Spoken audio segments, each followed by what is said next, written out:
Hey guys and gals, I got another one for you today. Today is the last video of the reward tanks for Halloween that you can earn, and we saved the best for last. It's the Hollenhund. Let's talk about it.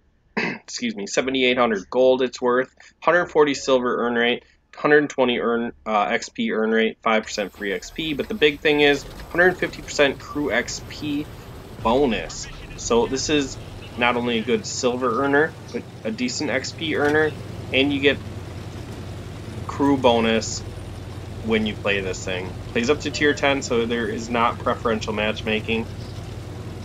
But if you like scout play, this is definitely a good scout tank. If you like medium play, I feel like this is also a good fit for your style. It's kind of a hybrid. Obviously, as a scout, it has the bonus, camo bonus of full camo while moving.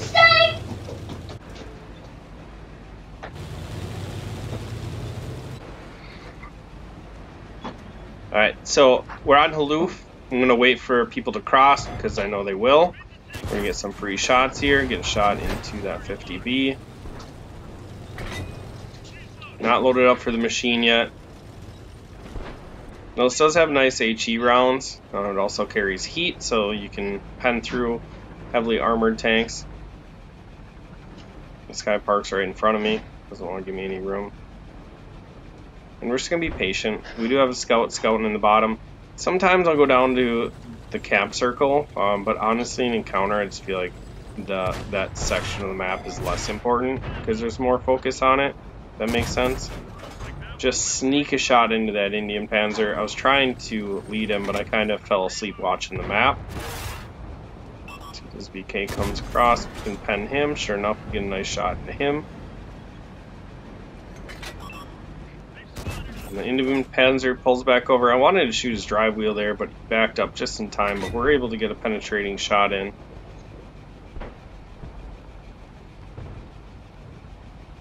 To me, this north choke really determines the game, and who wins it usually is who holds their position the longest. Whoever pushes first or is anxious generally will lose this choke. Now that's not always true, but I feel like more often than not it is the case, and the biggest reason is because of artillery, right? So like if we push up into the A line, their artillery is going to be able to shoot at us. If they push up into the 1-2 line, our artillery is going to be able to shoot at them, and they decide to swarm. And like my Progetto game, I decide to fall back. I'm not going to stay in the choke. There's really no point in a Hollenhund to sit in a choke and brawl, but you can get nice support shots from this position, and I can kind of stay on the spot. You see my detection circle is like just at the top there. This thing's got nice vision to camo. Just remember that I do have my best German crew in here. Get a shot into the Indian Panzer, and he decides to stay up there. I try to get a shot into him, but then there's an M46 Patton covering up his drive wheel, so I hit that.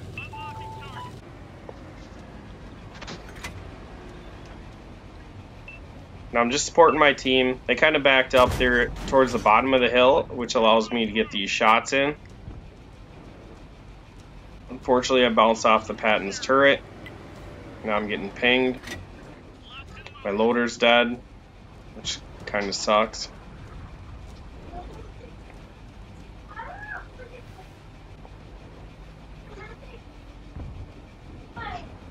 And we're just playing a patient game here, waiting for the res to push out. You notice that they kind of learned their lesson. Unable to get a shot into that Indian Panzer. Probably could have aimed a little bit better before taking that shot. Really boring stuff. Not like excellent Hollenhund gameplay.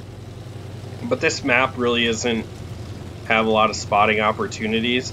Towards end game in the middle is important. But generally on encounter match, the battle's all won in the north. Even on non-encounter matches, it's won in the north, but you can get some spotting done for your snipers. that decide to sit along the cliff line. However, I discourage spotting for them because as soon as they're spotted, they are going to bail on you and leave you in the middle of the map by yourself. Wouldn't be bad to go up there initially, just get some initial spots. But there isn't an easy way out of the bottom either, so keep that in mind. And the other thing is, I just like to discourage people from trying to snipe over there. It doesn't make sense. If everyone just came up to this choke and won it, and then drove back to the base, you'd win this map 90% of the time, in my opinion. So we're gonna get to the side of the VK. Get a shot into him. The T-30 shuts him down.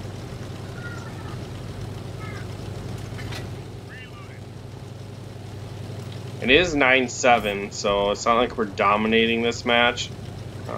I'm having a decent game. I'm up to 2,000 damage, 1,000 assisted. Still have 2 Artie. Well, once it settles down, the north choke is won. Then that's where your vision comes in, and you can get a lot of assist damage on this map. And you can see it really, like, our snipers still haven't moved anywhere, and their snipers I don't think really have moved much of anywhere. So whoever wins the north choke, they get to drive around and spot all the guys that are sniping since the beginning of the game for the rest of their teammates, and those people are going to get some nice assist damage. You see my loadout? I load repair kit, chocolate repair kit. And that's really because when I'm in my scouts, I don't like to get tracked, and I want a fast fix to it. Unfortunately, since I dropped the med kit, I can't put my loader back in when he dies. And when you have squishy armor, people like to shoot HEs, and when you get shot by HEs, you lose modules, and you also lose crew members. So get a nice tracking shot into that T-32A. I believe we're also spotting him, so any damage to him is going to be assist damage for us. Unable to retrack him, but he stays tracked when he takes another shot from my teammate. And now there's an Artie crossing the valley right there. We're able to put him on 12 hit points, and hopefully we can get another shell before he disappears. And sure enough, we get it, and yeah, we bounce. We bounce off the gigantic shield that's on the back of his tank. What a joke. Well, I'm not going to chase the 12 hit points. I am going to push forward where there's 3 more tanks and hopefully gain some more damage.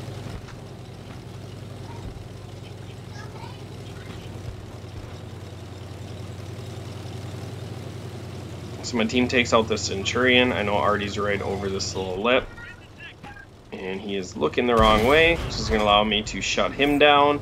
And now it's just going to chase this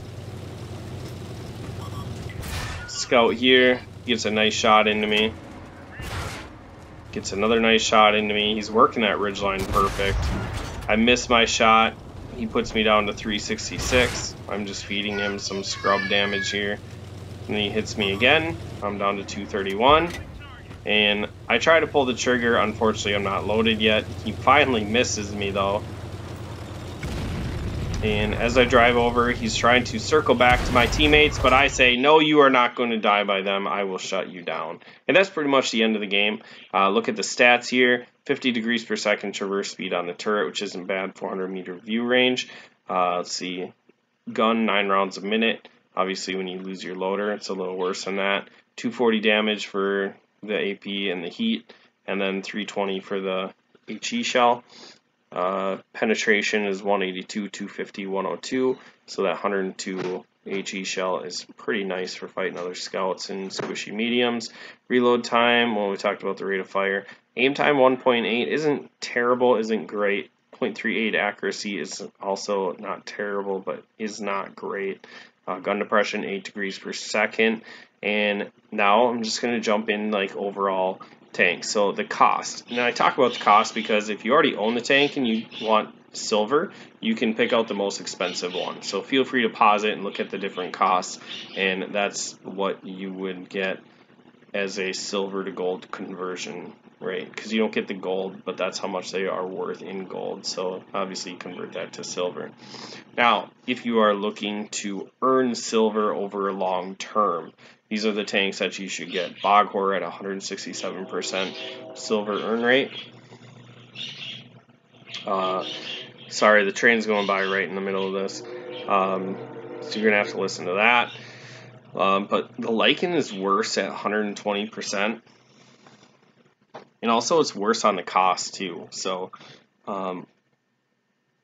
that's just one reason why I don't really go after the Lycan. I don't think it's that great XP earning.